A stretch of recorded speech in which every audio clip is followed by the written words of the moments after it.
নমস্কার, আমার নাম ডক্টর মনীশ দে। আমি একজন pain management specialist. Welcome to health insight.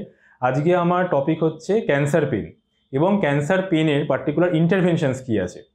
তো আমার আগের দুটো ভিডিওতে ক্যান্সার পেনের উপরে যেটা আমি বলেছি, সেইখানে ক্যান্সারের ব্যথা কী ধরনের হয়, ক্যান্সারের ব্যথার কী কী স্পেকট্রাম রয়েছে, কী কী ভাগ রয়েছে এবং ক্যান্সার রিলেটেড ব্যথা ছাড়াও যে যে সমস্যা আছে সেগুলো নিয়ে আমি একটু হাইলাইট করেছিলাম। তো আজকে আমার বক্তব্য হচ্ছে ক্যান্সারের ব্যথায় ওষুধপত্রে ধরুন সারছে না এবং ওষুধের ডোজ এত বেশি হয়ে যাচ্ছে যে সাইড এফেক্টস অনেক বেশি হচ্ছে, অথবা ওষুধপত্র দেওয়াই যাচ্ছে না, এত বেশি সাইড এফেক্ট প্রথমেই হচ্ছে। সেই ক্ষেত্রে আমরা কী কী উপায়ে এটা ট্রিটমেন্ট করতে পারি। তো সেই ক্ষেত্রে চারটে মেন ইনজেকশনের ব্যাপারে আজকে আপনাদের বলছি। সেটা হচ্ছে, এক নম্বর হচ্ছে সিলিয়াক প্লেক্সাস। একটা হচ্ছে যেটা কোথাকার ক্যান্সার সেই উপরে ডিপেন্ড করছে অবশ্যই। প্যানক্রিয়াটিক ক্যান্সার, গ্যাস্ট্রিক ক্যান্সার ধরুন স্টোমাকে হয়েছে, প্যানক্রিয়াসে হয়েছে, লিভার বা গলব্লাডারে হয়েছে, সেই ধরনের ক্যান্সারের ব্যথাটা, সেই জন্য আমরা সিলিয়াক প্লেক্সাস বলে একটা ইনজেকশন রয়েছে। সেকেন্ড একটা ইনজেকশন কি আছে, সেটা হচ্ছে সুপিরিয়র হাইপোগ্যাস্ট্রিক প্লেক্সাস। মানে ধরুন আপনার রেকটাম, একটু তলার দিকে রেকটাম, ধরুন জরায়ুতে ইউটেরাসে হয়েছে বা পায়খানার জায়গায় যেটা বলা যায়, এবং ব্লাডার মানে ইউরিনের জায়গাতে হয়েছে, এবং সেটা হচ্ছে সুপিরিয়র হাইপোগ্যাস্ট্রিক প্লেক্সাস। আরেকটা কি রয়েছে, আরেকটা হচ্ছে গ্যাংলিয়ন ইম্পার, মানে হচ্ছে আপনার রেকটামের একদম নিচের পোর্শন যেখান দিয়ে পায়খানা হচ্ছে বেরোচ্ছে, বা ভ্যাজাইনার পোর্শন যেখান থেকে বাচ্চা জন্ম নেয় যে পার্টটা থেকে, এবং ইউরিনের যে রাস্তা, এবং সেই জায়গাতে যে ক্যান্সার হচ্ছে, সেই ধরনের ক্যান্সারে যে ব্যথা হচ্ছে, পেরিনিয়াল রিজিয়ান বলি আমরা, সেইখানে একটা ইনজেকশন রয়েছে। আরেকটা একদম উপরে, যেটা হচ্ছে গলায়, সেটা হচ্ছে স্টিলেট গ্যাংলিয়ন ব্লক, সেইখানেও কিন্তু ব্রেস্ট ক্যান্সার বা সেই ধরনের আপার লিম্বে কোনো ধরুন টিউমার রয়েছে, সেই ধরনের ব্যথার ক্ষেত্রে ইনজেকশন। তো এই ইনজেকশনগুলো শর্টে আপনাদের বলছি কেন দেওয়া হচ্ছে, কি উপায় রয়েছে, এবং এই ইনজেকশনগুলো দেওয়ার কী কী উপযোগিতা রয়েছে। প্রথম কথা হচ্ছে, ক্যান্সারের ব্যথায় অনেক খরচা হয়। ক্যান্সারের ব্যথা ট্রিটমেন্টের জন্য অনেক দৌড়াদৌড়ি করতে হয়, কেমোথেরাপি, সার্জারি, রেডিওথেরাপি এসব হয়। তো সেই জন্য এই যে ইনজেকশনগুলো খুবই সিলেক্টিভ, কারণ এগুলোও খরচা সাপেক্ষ হয়। এবং যদিও এটা স্বাস্থ্যসাথীতে কিছুটা কাভার করছে এবং অনেকটাই কাভার করছে, কিন্তু এই ইনজেকশনগুলো দেওয়ার জন্য পেশেন্টকে স্টেবেলও থাকতে হয়। পেশেন্ট এতটাই ক্রিটিক্যাল হয়ে গেলেন, ওটি টেবিলে একটা ইনজেকশন দেওয়া, সেখানে শিফট করা, একটা বাড়ি থেকে পেশেন্টকে নিয়ে আসা হসপিটালে, সেই সব ব্যাপারগুলো কিন্তু থাকে। তো ওভারঅল ধরুন 100 জন পেশেন্টের মধ্যে হয়তো 5 থেকে 10 জনের এই ইনজেকশনটা দরকার হয়, কিন্তু তাও এই 5 থেকে 10 জনেরও যদি লাইফস্টাইল আমরা কিছুভাবে চেঞ্জ করতে পারি, সেটাও আমাদের জন্য এবং সেই 10 জন পেশেন্টের জন্য কিন্তু ভালো, তাদের জন্য একটা সুবিধা পান তারা। তো সেই ক্ষেত্রে কীভাবে করা যায়, একটা ধরুন ওনার কারোর হচ্ছে ব্রেস্ট ক্যান্সার হয়েছে, ব্রেস্ট ক্যান্সার থেকে হাতটা খুব ব্যথা হচ্ছে, হাত ফুলে যাচ্ছে, এই ধরনের ব্যথা, তাদের ক্ষেত্রে আমরা গলায় একটা ছোট্ট ইনজেকশন দিই। ঠিক 10 থেকে 15 মিনিটের টাইম লাগে, ওটিতে সোজা হয়ে শুতে হয়, লোকাল ইনজেকশন দিয়ে আমরা ইনজেকশনটা দিই এবং সিআরএম এবং এক্সরেতে দেখে আমরা এই ইনজেকশনটা দেওয়া হয়।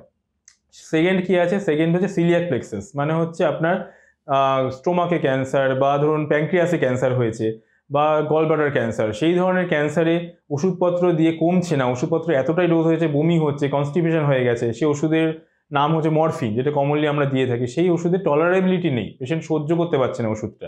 যেমন কেমোথেরাপি অনেক সময় টলারেট করা হয় না, করে না অনেক সময় পেশেন্ট, তেমনি মরফিনের ক্ষেত্রেও সেম কিছু কিছু পেশেন্টের ক্ষেত্রে হয়। তো সেই ক্ষেত্রে আমরা এই ধরনের ব্লক দিতে পারি, সেখানে উপর হয়ে শুতে হয় এবং এক্সরে গাইডেড আমরা ইনজেকশন দিতে পারি, আবার সোজা হয়ে শুয়েও আল্ট্রাসাউন্ড গাইডেডও সেই ইনজেকশনটা দেওয়া যায়। সেই ইনজেকশনটা দেওয়া হয় কোথায়, এবং সেইটা হচ্ছে দেওয়া হয় যে আমাদের যে মেরুদণ্ড রয়েছে, মেরুদণ্ডের ঠিক সামনে আমাদের মেন যে শিরা এবং ধমনী রয়েছে তার ঠিক পাশে থাকে। তো এত বড় বড় কথা, এতটা ডিফিকাল্ট সিনারিও, হ্যাঁ ইনজেকশনটা কিন্তু একটু ডিফিকাল্ট, খুব স্ট্রেট ফরওয়ার্ড নয়, কিন্তু আমরা এই বিষয়ে ট্রেন্ড, আমরা জানি যে কোথায় গেলে কোন ইনজেকশনটা দিতে হবে, এবং সেই ইনজেকশনটা ওখানে দিয়ে আমরা পেশেন্টের পেন রিলিফ করি।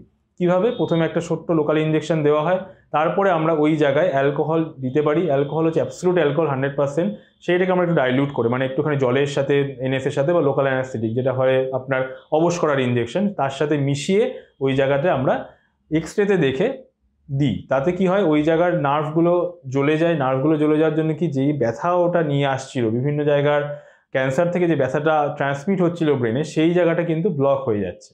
তো সেইভাবে আমরা সিলিয়াক প্লেক্সাস ব্লক দিয়ে এই ধরনের ব্যথাটা কম রাখতে পারি একটা টাইমের জন্য। 6 মাস থেকে 1 বছর অবধি আমরা দেখেছি যে এই ইনজেকশনের পরে পেশেন্টের ব্যথা অনেকটা কম থাকে, ওষুধের রিকোয়ারমেন্ট অনেক কমে যায়, তাই জন্য ওভারঅল খরচাটা কিন্তু কম হয় 1 বছরের জন্য।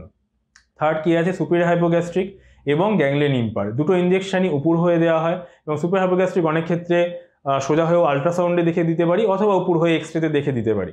সেই ক্ষেত্রে কি আছে, সেই ক্ষেত্রে যেখানটা এগেন সেই যে পায়খানার জায়গা, পেচ্ছাপের জায়গা, জরায়ু, যেসব জায়গায় ক্যান্সার থেকে নার্ভগুলো আসছে এবং নার্ভগুলো এসে যেইখানে মিশছে, একটা প্লেক্সাস মানে একটা জড়ো হয় নার্ভ এক জায়গায়, সেইখানটা গিয়ে আমরা ব্লকটা করি এবং সেটাও কিন্তু এক্সরে গাইডেড এবং আল্ট্রাসাউন্ড গাইডেড হয়ে থাকে। সেই ক্ষেত্রে যখনই আমরা ইঞ্জেকশন দিই, সেই ক্ষেত্রে প্রথম ছোট ইঞ্জেকশন দিয়ে দেখা হয় লোকাল অ্যানাস্থেটিক দিয়ে পেশেন্টের পেন রিলিফ কতটা হচ্ছে।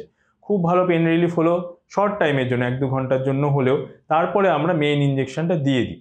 তো এই ইঞ্জেকশনটাও কিন্তু অ্যালকোহল এবং কিছু ক্ষেত্রে রেডিও ফ্রিকোয়েন্সি কারেন্ট দিয়েও দেওয়া যায়।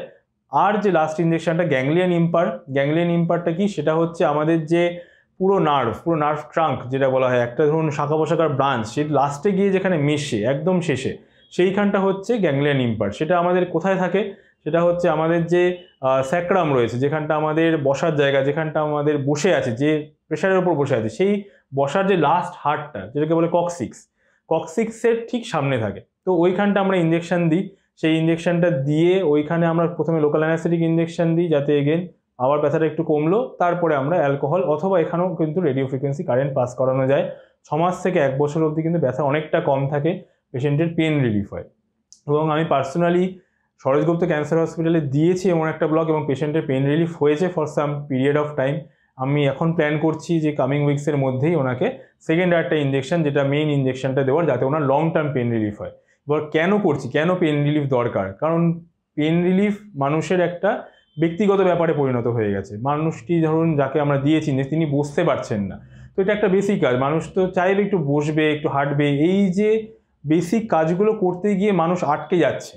তো তখন তারা কি খুঁজবেন? তারা খুঁজবেন যে ডাক্তারের support, mental support, physical support, pain রিলিফের জন্য একটা কিছু উপায়, যার জন্য ওনারা এই বেসিক কাজগুলো করতে পারেন। তো আমি যখন ইঞ্জেকশনটা দিই, তখন যখন পেশেন্টটা বসতে পারেন, তো সেইটা হচ্ছে আমার স্যাটিসফ্যাকশন এবং পেশেন্টের তার থেকে 3 গুণ বেশি স্যাটিসফ্যাকশন, যে উনি এতদিন পরে বসতে পারছে। তো এই জিনিসগুলোর জন্য আমরা এত কিছু করছি, এত কিছু ইঞ্জেকশনসের জন্য করছি, এগোচ্ছি এই ব্যাপার স্যাপার নিয়ে। তো এগেন ক্যান্সার পেনের এই যে ইঞ্জেকশন নিয়ে আপনাদের ক্ষেত্রে টেক হোম মেসেজ এটাই, যে ক্যান্সার পেন একটা বড় ডোমেন এবং ক্যান্সার পেনের অনেক ধরনের ট্রিটমেন্ট রয়েছে। খুব কমনলি মরফিন ইউজ করা হয়, মরফিন ইউজ করে সাইড এফেক্টস হচ্ছে, মরফিন ইউজ করতে গিয়ে প্রবলেম হচ্ছে, অনেক বেশি ডোজ ইউজ করতে হচ্ছে। সেই ক্ষেত্রে কিন্তু আমরা এই ইঞ্জেকশন পদ্ধতিতে অনেক এখন সেফভাবে আমরা এই প্রসিডিওরগুলো করে পেশেন্টের পেন রিলিফ করতে পারি, আপনাদের ব্যথা মুক্ত করতে পারি এবং লং টার্মে আপনার ওষুধপত্রের খরচা, ওষুধপত্রের রিকোয়ারমেন্ট কমে যায়, তার জন্য সাইড এফেক্টস অনেক কম থাকে। তো এইগুলো জানবেন। এগুলো যদি আপনাদের মনে হয় ক্যান্সার পেনের রিলেটেড কোনো সমস্যা হচ্ছে, ব্যথার বিশেষজ্ঞকে দেখাবেন এবং আমিও চাই যাতে আপনারা ব্যথামুক্ত হন। তো কোনো কোশ্চেন থাকলে এই বিষয়ে আপনারা কমেন্ট বক্সে জানাতে পারেন, আমি সাধ্যমতো চেষ্টা করব আমার তরফ থেকে আপনাদের উত্তর দেওয়ার। নমস্কার।